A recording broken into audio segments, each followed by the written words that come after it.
England was once a beacon for the gospel, sending out missionaries like William Carey, James Hudson Taylor, and producing preachers like Charles Haddon Spurgeon and John Wesley. But over the decades, secularism and materialism have left empty churches in their wake, and England, like much of Western Europe, is a mission field itself today. But is that changing? Some people are seeing a rebirth of belief in God. Justin Brierly is one of those. He's a broadcaster in the United Kingdom, as well as an author and speaker who's the host of the Surprising Rebirth of Belief in God podcast and has written a new book by the same title. He's joining us now from his home in Surrey, England. Justin, welcome to The Stand Radio. Thank you, Jeff. It's great to be with you. Justin, we've seen a long time the decline of Christianity in Western Europe and the rise of materialism, but you're writing in this book that the tide is changing.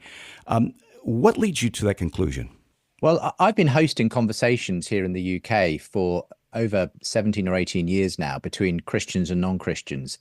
And really, the show that I hosted, Unbelievable, for many years, kind of put Christians opposite the new atheists. These were very dogmatic, anti-religious types like Richard Dawkins and Christopher Hitchens.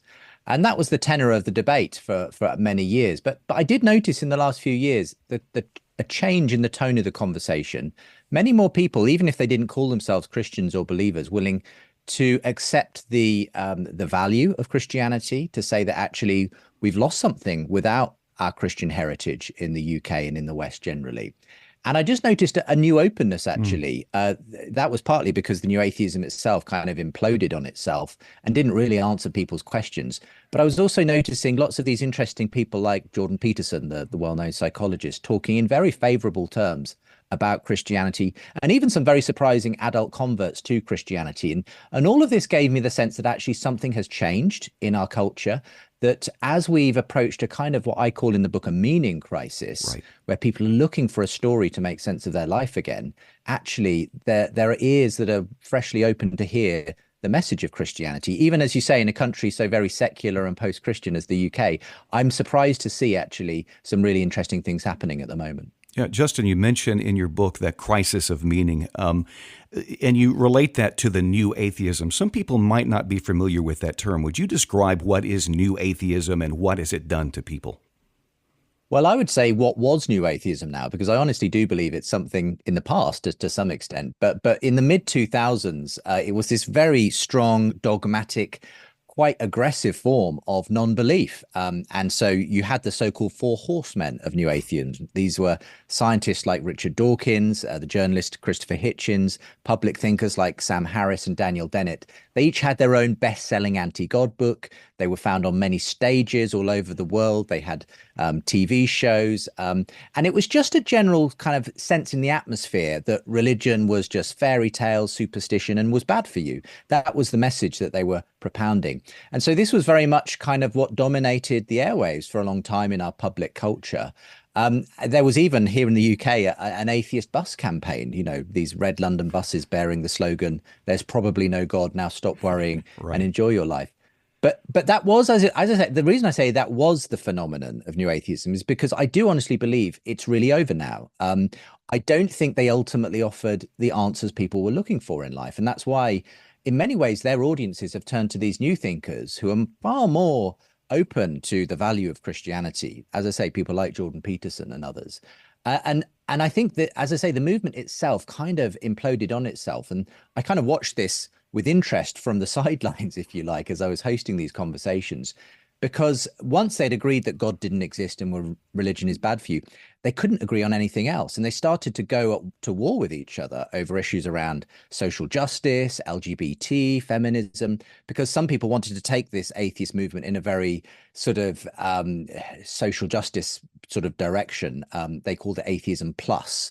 But there were others who were very against that. They felt this was just political ideology coming into the movement. And so this led to some huge arguments, even within the new atheism, to the point where people were no longer willing to share a stage with each other, falling out with each other dramatically. Even Richard Dawkins, if you like, the chief architect of this movement, had his Humanist of the Year award stripped from him by the American Humanist Association because of his views on transgender. So it was interesting to see the way in which atheism, in a sense, because it is just a negative statement about something, it wasn't able to offer a positive vision of flourishing for people. And the architects of the movement just ended up, disagreeing with each other in the end. That's fascinating. That is fascinating. Speaking of Richard Dawkins, he made headlines recently by saying that although he doesn't hold to any of the Christian doctrines or parts of the Christian faith, he was kind of a cultural Christian. That is, he loved the hymns, he loved the ethos of the Christian faith. Let me ask you this. We also know that there's a growing influence of Islam in Western Europe overall. How much of this turning toward God might be a reaction to the growth of Islam? Well, I think that that's a very good point you're making there, because when Richard Dawkins had this viral interview in which he described himself as a cultural Christian, it was in the context of him being somewhat concerned at the fact that Ramadan was being promoted in public and train stations and public areas and so on. Yeah. And specifically, he said, I would much rather, if you like, hold on to the Christian heritage of this country than for Islam to come in and take over, if you like. So what's so interesting here, Jeff, is that actually when Dawkins says that, I appreciate the cultural aspects of Christianity. Firstly, that's a big change in tone from the way he was talking about Christianity only 10 or 15 years ago, in which it was the root of all evil and everything else. Now, suddenly, there are some good things, it turns out, about our Christian heritage. The other thing I want to say, though, to Richard Dawkins is you can't have the fruit without the root. You can't enjoy the lovely cathedrals and carols and, ethos if there aren't people actually becoming Christians to sustain it. So he's sort of trying to saw the branch off that he's sitting on. It's a very strange and contradictory position he finds himself in. But I think you're absolutely right. I think to some extent his new appreciation of the value of Christianity does stem from his fear of Islam. And this is very interesting because one of his great friends, Ayaan Hirsi Ali, who was herself one of the original New Atheists, she was a Somali-born woman who kind of came out of extremist Islam in Somalia, but adopted a very strong atheism as her response to that. She rejected all religion and she shared stages with the New Atheists. Yet only about 6 months ago, she announced that she had become a Christian. And this was a shock to everyone, not least Richard Dawkins, who was absolutely flabbergasted that his great friend and atheist Ayaan Hirsi Ali was now embracing Christianity. And the reason she gave in the article she wrote was that she felt that only Christianity could provide a kind of defense against what she saw as the dangers of things like fundamentalist Islam, woke ideologies, the great sort of powers that are threatening the world in terms of Putin, China. She had come to realize that atheism simply did not have the resources to do that. That it was so weak because it had nothing to offer. Mm-hmm. It could not stand against these other forces, and she realized just how powerful the Judeo-Christian heritage was in doing that. And she also said she had her own meaning crisis. She was she was depressed. She was virtually suicidal. And it was only when she opened herself up to the possibility that there may be a God and that mm-hmm. God may be made known in Jesus Christ that suddenly she found she could hold on to something. So that's just a classic example of someone who absolutely has sort of seen the dangers of Islam and the weakness of secularism and is now one of these very, very surprising converts to Christianity. Mm. Another individual who's no doubt had a great impact is John Lennox. He's a well-known mathematician at Oxford University. He's debated many atheists on the existence of God from a philosophical and scientific point of view. Is that kind of bold stance having an effect in removing some intellectual blocks for people there in the UK? Well, I'm so glad for people like John Lennox because I think he's just had such a tremendous influence, especially in the latter years of his life. He was for most of his life a sort of Oxford academic, mathematician, professor of the philosophy of science.